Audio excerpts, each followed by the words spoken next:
ಪ್ರತಿ ತಿಂಗಳಲ್ಲಿ ಬರುವಂತಹ ಸಂಕಷ್ಟಹಾರ ಚತುರ್ಥಿ ಅಂದರೆ ಬಹಳ ವಿಶೇಷವಾಗಿರುತ್ತೆ. ಅದರಲ್ಲೂ ಗಣಪನಿಗೆ ನಾವು ವಿಶೇಷವಾಗಿ ಏನಾದರೂ ಸಂಕಲ್ಪ ಮಾಡಬೇಕಂತಂದರೆ ಅಥವಾ ಏನಾದರೂ ಹರಕೆಗಳನ್ನ ಕಟ್ಕೋಬೇಕು ಅಂತಂದರೆ, ಏನಾದರೂ ಸಮಸ್ಯೆ ಇದ್ದರೂ ಕೂಡ ಗಣಪ ದೇವರನ್ನ ನಾವು ಬೇಡ್ಕೋಬೇಕಂದ್ರೆ ತಿಂಗಳಲ್ಲಿ ಒಮ್ಮೆ ಬರುವಂತಹ ಸಂಕಷ್ಟಹಾರ ಚತುರ್ಥಿ ಬಹಳ ಪ್ರಾಶಸ್ತ್ಯವಾದ ದಿನ. ಹಾಗೆ ಇವತ್ತು ಕೂಡ ಅದೇ ಪ್ರಾಶಸ್ತ್ಯವಾದಂತಹ ದಿನ ದ್ವಿಜಪ್ರಿಯ ಸಂಕಷ್ಟಹಾರ ಚತುರ್ಥಿ. ಒಳ್ಳೆಯ ಶುಭ ದಿನ ಆಗಿರುತ್ತೆ. ಹಾಗೆ ನಿಮ್ಮ ಸಂಕಲ್ಪಗಳು, ನಿಮ್ಮ ಹಾರೈಕೆಗಳು, ಹಾಗೆ ನಿಮ್ಮ ಹರಕೆಗಳು ಎಲ್ಲವೂ ಕೂಡ ಬಗೆಹರಿಯುತ್ತೆ. ಹಾಗೆ ಅದನ್ನು ಆ ಒಂದು ಗಣಪನು ಈಡೇರಿಸ್ತಾನೆ. ಇಂದಿನ ದಿನ ಗಣಪತಿಗೆ ವಿಶೇಷವಾಗಿ ಪೂಜೆ ಮಾಡಬೇಕು. ಅದನ್ನು ನಾನು ಸುಮಾರಷ್ಟು ವಿಡಿಯೋಗಳಲ್ಲಿ ತಿಳಿಸಿದ್ದೇನೆ. ಹಾಗೆ ಇಂದಿನ ದಿನ ತಪ್ಪದೇ ಒಂದು ಕೆಲಸವನ್ನು ಮಾಡಬೇಕು.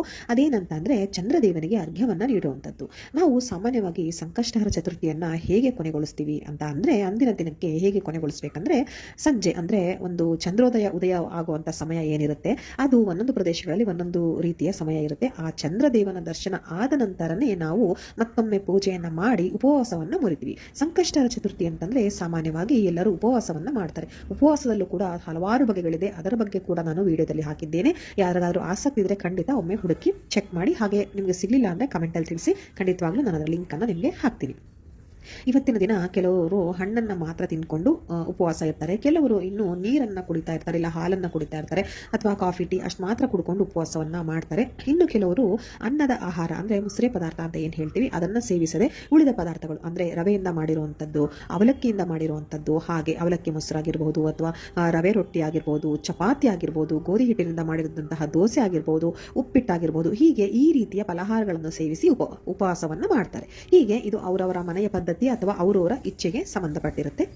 ಇನ್ನು ಕೆಲವರು ಆರೋಗ್ಯ ಸಮಸ್ಯೆ ಇರುವಂಥವರು ಏನು ಮಾಡೋದಕ್ಕಾಗಲ್ಲ, ಅದರ ಪ್ರಕಾರವಾಗಿ ಅವ್ರು ಮಾಡಬೇಕಾಗುತ್ತೆ. ಇನ್ನು ಉಪವಾಸವನ್ನು ಮುರಿಯೋದು ನಾನು ಹೇಳ್ದಂಗೆ ಚಂದ್ರೋದಯ ಆದ ನಂತರ, ಚಂದ್ರನ ದರ್ಶನ ಮಾಡಿದ ನಂತರ. ಸುಮ್ಮನೆ ಹಾಗೆ ಚಂದ್ರ ದರ್ಶನವನ್ನು ಮಾಡಬಾರ್ದು. ಅದಕ್ಕೆ ಏನಾದರೂ ಒಂದು ಸಂಕಲ್ಪವನ್ನು ಇಟ್ಟು ಬೇಡ್ಕೋಬೇಕಾಗುತ್ತೆ ಅಥವಾ ಪೂಜೆಯನ್ನು ಮಾಡಬೇಕಾಗುತ್ತೆ. ಇದು ಸಾಮಾನ್ಯವಾಗಿ ಪ್ರತಿ ತಿಂಗಳು ಬರುವಂಥ ಸಂಕಷ್ಟಿಗಳಲ್ಲಿ ಮಾಡುವಂಥ ಒಂದು ಕಾಯಕ. ನೀವು ಚಂದ್ರ ದರ್ಶನ ಮಾಡಿ ಅದಕ್ಕೆ ಅರ್ಘ್ಯವನ್ನು ನೀಡಿದ್ರಿ ಅಂತಾದರೆ ನಿಮ್ಮ ಜನ್ಮದ ಪಾಪಗಳು ಕಳೆಯುತ್ತೆ. ಹಾಗೆ ನಿಮ್ಮ ಈ ಜನ್ಮದಲ್ಲಿ ನಿಮ್ಮ ಒಂದು ಬೇಡಿಕೆ ಏನಿದೆ ಗಣಪನ ಬಳಿ ಎಲ್ಲವನ್ನು ಆ ಒಂದು ತಂದೆ ಅದನ್ನು ಈಡೇರಿಸ್ತಾನೆ. ಹಾಗಾದರೆ ಚಂದ್ರದೇವನಿಗೆ ಅರ್ಘ್ಯವನ್ನು ನೀಡೋದು ಹೇಗೆ ಅನ್ನೋದಾದರೆ, ಮೊದಲಿಗೆ ನೀವು ಸ್ವಲ್ಪ ಸಿದ್ಧತೆಯನ್ನು ಮಾಡ್ಕೋಬೇಕಾಗತ್ತೆ. ಅದೇನು ಅಂತ ಅಂದರೆ, ಒಂದು ತಟ್ಟೆಯನ್ನು ತಗೊಳ್ಬೇಕಾಗತ್ತೆ. ಈಗ ನಾನು ಏನು ವಸ್ತುಗಳನ್ನು ಹೇಳ್ತೀನಿ ಅಲ್ವಾ, ಅದೆಲ್ಲವೂ ದೇವ್ರ ಮನೆಗೆ ಸಂಬಂಧಪಟ್ಟ ವಸ್ತುಗಳನ್ನೇ ಖಂಡಿತವಾಗ್ಲೂ ತಗೊಳ್ಳಿ. ಅದಿಲ್ಲ ಅಂದರೆ ಬೇರೆ ಏನಾದರೂ ಬಳಸ್ಕೊಳ್ಳಿ. ಆದರೆ ಅಡುಗೆ ಮನೆಗಳಲ್ಲಿ ಬಳಸುವಂಥ ಸಾಮಾನುಗಳಾಗಿರ್ಬೋದು, ಅಥವಾ ಸುಮ್ಮನೆ ನೀವು ಶೋಗೆ ಅಂತ ಇಡೋ ಪದಾರ್ಥಗಳನ್ನಾಗಲಿ ವಸ್ತುಗಳನ್ನಾಗಲಿ ಖಂಡಿತ ಉಪಯೋಗಿಸಬೇಡಿ. ಮೊದಲಿಗೆ ಒಂದು ತಟ್ಟೆ, ಹಿತ್ತಾಳೆ ತಟ್ಟೆ ಆಗಿರ್ಬೋದು, ಬೆಳ್ಳಿ ತಟ್ಟೆ ಆಗಿರ್ಬೋದು, ಅಥವಾ ತಾಮ್ರದ ತಟ್ಟೆ ಆಗಿರ್ಬೋದು, ನಿಮ್ಮ ಅನುಕೂಲಕ್ಕೆ ತಕ್ಕನಾಗಿ ನೀವು ದೇವ್ರ ಮನೆಗಳಲ್ಲಿ ಏನನ್ನು ಬಳಸ್ತಾ ಇದ್ದೀರಿ ಅದನ್ನು ಉಪಯೋಗಿಸ್ಕೊಳ್ಳಿ. ದಯವಿಟ್ಟು ಸ್ಟೀಲ್ ತಟ್ಟೆ ಒಂದು ಬೇಡ. ಸ್ಟೀಲ್ ತಟ್ಟೆ ಮಾತ್ರ ಅಲ್ಲ, ಯಾವುದೇ ಸ್ಟೀಲ್ ಪದಾರ್ಥಗಳು ದೇವ್ರ ಮನೆಯಲ್ಲಿ ಬೇಡ. ಸುಮ್ಮನೆ ನೀವು ಹೂವನ್ನು ಇಟ್ಕೊಳ್ಳೋದಕ್ಕೆ ಯಾವುದಾದ್ರೂ ಒಂದು ನೀರು ತುಂಬಿದ ಪಾತ್ರೆಯನ್ನು ಮುಚ್ಚಿಡೋದಕ್ಕೆಲ್ಲ ಬಳಸ್ಕೊಳ್ಬೋದು, ತೊಂದರೆ ಇಲ್ಲ. ಆದರೆ ಪೂಜೆಗೆ ಅಂತ ನೀವು ಉಪಯೋಗಿಸುವಾಗ ಖಂಡಿತವಾಗಲಿ ಸ್ಟೀಲ್ ಒಂದು ವಸ್ತುವನ್ನು ಉಪಯೋಗಿಸಬೇಡಿ. ತಟ್ಟೆ ಆಗಿರ್ಬೋದು, ಅಥವಾ ಕೌಳಿಗೆ ಆಗಿರ್ಬೋದು, ಅಥವಾ ಚಮಚ ಆಗಿರ್ಬೋದು, ಏನೇ ಆಗಿರ್ಬೋದು, ಅದೇ ಉದ್ದರಣೆ ಎಲ್ಲವೂ ಕೂಡ ಯಾವುದು ಸ್ಟೀಲ್ ಆಗಿರ್ಬೋದು. ಕೆಲವು ಮನೆಗಳಲ್ಲಿ ಸ್ಟೀಲ್ ದೀಪವನ್ನು ಕೂಡ ಹಚ್ಚಿದ್ದನ್ನು ನಾನು ನೋಡಿದ್ದೀನಿ. ಖಂಡಿತ ಅದನ್ನು ಬಳಸಬೇಡಿ. ಇನ್ನು ಅರ್ಘ್ಯವನ್ನು ನೀಡೋದಕ್ಕೆ ಮೊದಲಿಗೆ ಒಂದು ತಟ್ಟೆಯನ್ನು ಸಿದ್ಧಪಡಿಸ್ಕೋಬೇಕಾಗುತ್ತೆ. ತಟ್ಟೆ ಅಂದರೆ ನಾನು ಹೇಳ್ದಂಗೆ ಹಿತ್ತಾಳೆ, ತಾಮ್ರ, ಬೆಳ್ಳಿ, ಕಂಚು ಯಾವುದೇ ಆಗಲಿ ದೇವರ ಮನೆಯಲ್ಲಿ ಇರುವಂತಹ ತಟ್ಟೆ. ಅದಕ್ಕೆ ಮೊದಲಿಗೆ ನೀವು ಒಂದು ಸ್ವಲ್ಪ ಅರಿಶಿನ ಹಾಗೆ ಸ್ವಲ್ಪ ಕುಂಕುಮವನ್ನು ಹಾಕಬೇಕಾಗುತ್ತೆ. ಅದು ಹಾಕಿದ ನಂತರ ಅದರ ಮೇಲೆ ಒಂದು 4 ಕಾಳು ಅಕ್ಷತೆಯನ್ನು ಹಾಕಿ ಅದರ ಮೇಲೆ ಒಂದು ಸ್ವಲ್ಪ ಅಕ್ಕಿಯನ್ನು ಹಾಕಬೇಕಾಗುತ್ತೆ. ಅಕ್ಕಿ ಹಾಕಿದ ನಂತರ ಅದರ ಮೇಲೆ ಒಂದು ತಾಮ್ರದ ಚೊಂಬು ಅಥವಾ ಹಿತ್ತಾಳೆ ಚೊಂಬು ಯಾವುದೇ ಆಗಲಿ ಆ ರೀತಿ ಒಂದು ಚೊಂಬನ್ನು ಇಡಬೇಕಾಗುತ್ತೆ. ಅದಕ್ಕೆ ಖಾಲಿ ಒಂದು ಚೊಂಬಿಗೆ ನೀವು ನೀರನ್ನು ಹಾಕಬಾರ್ದು. ಅದಕ್ಕೂ ಕೂಡ ಮೊದಲಿಗೆ ಸ್ವಲ್ಪ ಅರಿಶಿನ, ಕುಂಕುಮ ಹಾಗೆ ಒಂದು ಸ್ವಲ್ಪ ಅಕ್ಷತೆಯನ್ನು ಹಾಕಿ ಆ ನಂತರ ನೀವು ಶುದ್ಧವಾದ ನೀರನ್ನು ಹಾಕಬೇಕಾಗುತ್ತೆ. ಆ ನೀರಿಗೆ ಅಂದರೆ ಅದು ಗಂಗಾಜಲ ಅಂತ ಆಗುತ್ತೆ ಅಲ್ವಾ, ಆ ನೀರಿಗೆ ಮತ್ತೊಮ್ಮೆ ನೀವು ಸ್ವಲ್ಪ ಅರಿಶಿನ, ಕುಂಕುಮ ಹಾಗೆ ಸ್ವಲ್ಪ ಅಕ್ಷತೆಯನ್ನು ಹಾಕಬೇಕಾಗುತ್ತೆ. ಗಂಧವನ್ನು ತೇದಿದ್ದು ಇತ್ತು ಅಂತ ಹೇಳಿದ್ರೆ ಅದನ್ನು ಕೂಡ ಹಾಕಿ, ಇಲ್ಲ ಗಂಧದ ಪುಡಿ ಸಿಗುತ್ತೆ ಎಲ್ಲ ಒಂದು ಗ್ರಂಥಿ ಅಂಗಡಿಗಳಲ್ಲಿ, ಅದನ್ನು ಕೂಡ ಹಾಕಬೇಕಾಗುತ್ತೆ. ಇಷ್ಟು ಹಾಕಿ ಆ ನಂತರ ಅಕ್ಷತೆಯನ್ನು ಹಾಕಿರ್ತೀರ, ಹಾಗೆ ಹೂಗಳನ್ನು ಹಾಕಬೇಕಾಗುತ್ತೆ. ಕೆಂಪು ಹೂಗಳನ್ನು ಹಾಕಬೇಕಾಗುತ್ತೆ. ಹಾಗೆ ಒಂದು ಸ್ವಲ್ಪ ಗರಿಕೆ ಅಂದರೆ ದೂರ್ವೆ ಅಂತ ಏನು ಹೇಳ್ತೀವಿ ಗಣಪನಿಗೆ ಅರ್ಪಿಸುವಂಥದ್ದು, ಅದನ್ನು ಹಾಕಬೇಕಾಗುತ್ತೆ. ಇದನ್ನು ನಾವು ಚಂದ್ರದೇವನಿಗೆ ಅರ್ಘ್ಯ ಕೊಡ್ತಾ ಇದ್ರು ಕೂಡ ಯಾಕೆ ಒಂದು ದೂರ್ವೆ ಅಥವಾ ಗರಿಕೆಯನ್ನು ಹಾಕಬೇಕು ಅಂತ ಹೇಳಿದ್ರೆ, ನಾವು ಚಂದ್ರದೇವನಿಗೆ ಅರ್ಘ್ಯವನ್ನು ಕೊಡ್ತಾ ಇರುವಂಥದ್ದು ಅಂಗಾರಕ ಸಂಕಷ್ಟಿಯ ದಿನ ಅಂದರೆ ಸಂಕಷ್ಟಹಾರ ಚತುರ್ಥಿಯ ದಿನ ನಾವು ಚಂದ್ರದೇವನಿಗೆ ಅರ್ಘ್ಯವನ್ನು ನೀಡ್ತಾ ಇದ್ದೀವಿ. ಹಾಗಾಗಿ ಇದರಲ್ಲಿ ನೀವು ದೂರ್ವೆ ಅಥವಾ ಗರಿಕೆಯನ್ನು ಕೂಡ ಹಾಕಬೇಕಾಗುತ್ತೆ. ಅದಾದ ನಂತರ ಅದರಲ್ಲಿ ಒಂದು ನಾಣ್ಯವನ್ನು ಹಾಕಬೇಕಾಗುತ್ತೆ. ಇತ್ತೀಚೆಗೆ ತಾಮ್ರ ಆ ರೀತಿಯ ನಾಣ್ಯಗಳು ಏನು ಸಿಕ್ಕತ್ತೆ ಆ ರೀತಿಯ ನಾಣ್ಯವನ್ನು ಹಾಕಬೇಕಾಗುತ್ತೆ. ಅದು ಇಲ್ಲ ಅಂದರೆ ಸ್ಟೀಲ್ ಆ ಥರ ನಾಣ್ಯಗಳನ್ನ ಬಳಸಬೇಡಿ. ಏನಂತಾರೆ, ಈ ಬೇರೆ ಯಾವುದಾದ್ರು ದೇವರ ನಾಣ್ಯಗಳಿರ್ತವೆ ಗೊತ್ತಾ, ಬೆಳ್ಳಿದು, ಅದನ್ನು ಕೂಡ ನೀವು ಹಾಕ್ಕೊಳ್ಬಹುದು. ಅಕಸ್ಮಾತ್ ಅದಿಲ್ಲ ಅಂದರೆ ಅದನ್ನು ಸ್ಕಿಪ್ ಮಾಡಿಬಿಡಿ. ಆದರೆ ಸ್ಟೀಲ್ ನಾಣ್ಯಗಳು ಏನು ಬರುತ್ತಲ್ವ ಇತ್ತೀಚೆಗೆ ಅದನ್ನು ಖಂಡಿತ ಉಪಯೋಗಿಸಬೇಡಿ. ಅದಾದ ನಂತರ ಇಷ್ಟನ್ನ ತಯಾರಿ ಮಾಡ್ಕೊಳ್ಳಿ.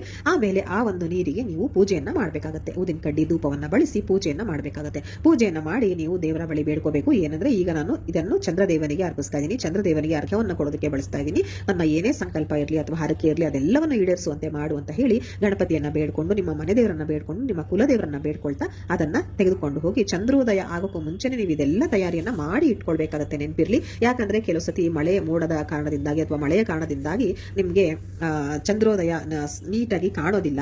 ಹಾಗಾಗತ್ತೆ. ಅಕಸ್ಮಾತ್ ಈಗ ಮಳೆನೇ ಬಂತು ಅಥವಾ ನಿಮಗೆ ಏನು ಮೋಡ ಆಗಿ ಚಂದ್ರ ದರ್ಶನ ಆಗಲಿಲ್ಲ ಅಂತ ಹೇಳಿದ್ರೆ, ನೀವು ಇರೋ ಪ್ರದೇಶದಲ್ಲಿ ಚಂದ್ರೋದಯ ಎಷ್ಟು ಹೊತ್ತಿಗೆ ಆಗುತ್ತೆ ಅನ್ನೋದನ್ನ ಮುಂಚೆ ನೋಡಿ ಇಟ್ಕೊಳ್ಳಿ. ಇವತ್ತು ಬೆಂಗಳೂರಲ್ಲಿ 9:48 ನಂತರ ಚಂದ್ರೋದಯ ಆಗುತ್ತೆ. ಹಾಗೆ ನಿಮ್ಮ ಪ್ರದೇಶಗಳಲ್ಲಿ ಕೆಲವು ನಿಮಿಷಗಳ ಮಾತ್ರ ಅಂತರ ಇರುತ್ತೆ. ಅದನ್ನ ದಯವಿಟ್ಟು ಎಲ್ಲ ಚೆಕ್ ಮಾಡ್ಕೊಳ್ಳಿ, ನಿಮ್ಮ ಪಂಚಾಂಗದಲ್ಲಿ ಇರುತ್ತೆ. ಅದಾದ ನಂತರ ನೀವು ನಿಮ್ಗೆ ಅಕಸ್ಮಾತ್ ಕಾಣಿಸ್ಲಿಲ್ಲ ಚಂದ್ರೋದಯ ಅಂತ ಹೇಳಿದ್ರೆ ಆ ಸಮಯ ದಾಟಿ ಇನ್ನೂ ಒಂದು 10 ನಿಮಿಷ 15 ನಿಮಿಷ ಬಿಟ್ಟು ಆ ನಂತರ ಚಂದ್ರ ಬರೋ ದಿಕ್ಕಲ್ಲಿ ನೀವು ತಿರುಗಿಕೊಂಡು ನೀವು ಚಂದ್ರನಿಗೆ ಅರ್ಘ್ಯವನ್ನು ನೀಡಬೇಕಾಗುತ್ತೆ. ಚಂದ್ರ ಅಲ್ಲಿ ಇದ್ದಾನೆ ಅಂತ ಭಾವಿಸ್ಕೊಂಡು ಮನಸ್ಸಲ್ಲಿ ನೀವು ಅರ್ಘ್ಯವನ್ನ ನೀಡಬೇಕಾಗುತ್ತೆ. ಚಂದ್ರೋದಯ ಆಗಿರುತ್ತೆ, ಆದ್ರೆ ನಮಗೆ ಅದು ಮೋಡಗಳ ಕಾರಣ ಕಾಣ್ತಾ ಇರಲ್ಲ. ಹಾಗಾಗಿ ಇನ್ನು ಚಂದ್ರ ಹೇಗೋ ಕಾಣುವಂತವ್ರಿಗೆ ನಾ ಹೇಳೋದು, ಚಂದ್ರ ಎಲ್ಲಿ ಕಾಣ್ತಾನಲ್ವಾ ಅಲ್ಲಿ ಬಂದು ನಿಂತ್ಕೊಳ್ಳಿ. ಹಾಗೆ ಈ ಒಂದು ತಟ್ಟೆ ಅಕ್ಕಿ ಏನು ಹಾಕಿಟ್ಕೊಂಡಿರ್ತೀರ ಅದ್ರ ಮೇಲೆ ಚೊಂಬನ್ನ ಇಟ್ಟಿರ್ತೀರ, ಅವೆಲ್ಲವನ್ನು ಸೇರಿಸಿ ನೀವು ಕೈಯನ್ನ ಮುಗಿಬೇಕಾಗುತ್ತೆ. ಅದನ್ನು ಹಿಡ್ಕೊಳ್ತಾ ನೀವು ನಮಸ್ಕರಿಸಬೇಕಾಗುತ್ತೆ ಚಂದ್ರದೇವನಿಗೆ ಮೊದಲಾಗಿ. ಆ ನಂತರ ಗಣಪತಿ ಸ್ತೋತ್ರವನ್ನ ಹೇಳ್ತಾ ಚಂದ್ರದೇವನನ್ನ ನೆನೀತಾ ನಿಮ್ಮ ಎರಡೂ ಕೈಗಳಿಂದ ಚಂದ್ರದೇವ ಏನಿರ್ತಾರಲ್ವಾ ಆ ಒಂದು ಚಂದ್ರ ದರ್ಶನವನ್ನ ಮಾಡ್ತಾ ಆ ನೀರನ್ನ ನಿಧಾನಕ್ಕೆ ಬಿಡ್ತಾ ಬರಬೇಕಾಗತ್ತೆ. ಆ ನೀರು ಕೆಳಕ್ಕೆ ಬೀಳ್ತಾ ಬರಬೇಕು.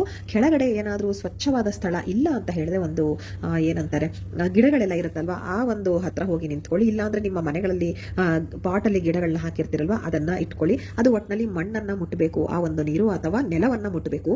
ಹಾಗಾಗಿ ನೀವು ಬಕೆಟ್ ಅಥವಾ ಏನೋ ಒಂದು ಪಾತ್ರೆನ ಇಡಬೇಡಿ, ದಯವಿಟ್ಟು ಅದು ನೆಲಕ್ಕೆ ಮುಟ್ಲಿ. ಹಾಗೆ ಬೀಳುವಾಗ ನಿಮ್ಮ ಕಾಲಿಗೂ ಕೂಡ ಅದು ನೀರು ಎರ್ಚತೆ ಏನು ತೊಂದರೆ ಇಲ್ಲ, ಆದ್ರೆ ಮುಖ್ಯವಾಗಿ ಅದು ನೆಲಕ್ಕೆ ಸೇರಬೇಕು. ಅಂದ್ರೆ ಮಣ್ಣು ಅಥವಾ ನೆಲದ ಮೇಲೆ ಸೇರ್ಬೇಕಾಗುತ್ತೆ. ನಿಮಗೆ ಕೆಳಗಡೆ ಅವಕಾಶ ಇಲ್ಲ ಅಂತ ಹೇಳಿದ್ರೆ ತೊಂದರೆ ಇಲ್ಲ, ಮಹಡಿ ಮೇಲೆ ಹೋಗಿ ಕೂಡ ಮಾಡಿ, ಅಲ್ಲೂ ಕೂಡ ಏನು ನೆಲ ಅಂತ ಇರುತ್ತಲ್ಲ ಅದಕ್ಕೆ ಅದು ತಾಗಬೇಕಾಗುತ್ತೆ. ಆದ್ರೆ ನಾವು ನಿಜವಾಗ್ಲೂ ನೆಲದ ಮೇಲೆ ನಿಂತ್ಕೊಂಡು ಮಾಡೋದು ಬಹಳ ಶ್ರೇಷ್ಠ ಅಂತ ಹೇಳಲಾಗುತ್ತೆ.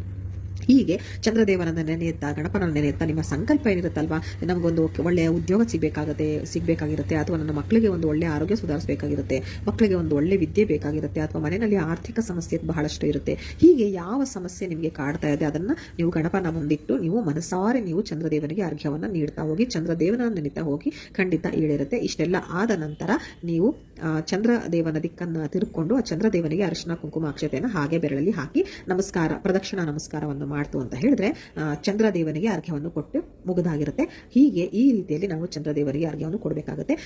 ಹಾಗೆ ಇದು ಕೇವಲ ಇವತ್ತಿನ ಸಂಕಷ್ಟಿ ಮಾತ್ರ ಅಲ್ಲದೆ ಈ ಸಂಕಷ್ಟಿಗಳಲ್ಲೂ ಮಾಡಬಹುದು. ಹಾಗೆ ಪ್ರತಿ ಹುಣ್ಣಿಮೆಯಲ್ಲೂ ಕೂಡ ನೀವು ಈ ರೀತಿಯಲ್ಲಿ ಮಾಡಬಹುದು. ಎಲ್ಲರೂ ಇದನ್ನ ಫಾಲೋ ಮಾಡಿ. ಎಲ್ರಿಗೂ ಕೂಡ ಈ ಒಂದು ಗಣಪ ಆಗಲಿ ಅಥವಾ ಚಂದ್ರದೇವನಿಂದ ಆಶೀರ್ವಾದ ಸಿಗಲಿ. ಧನ್ಯವಾದಗಳು.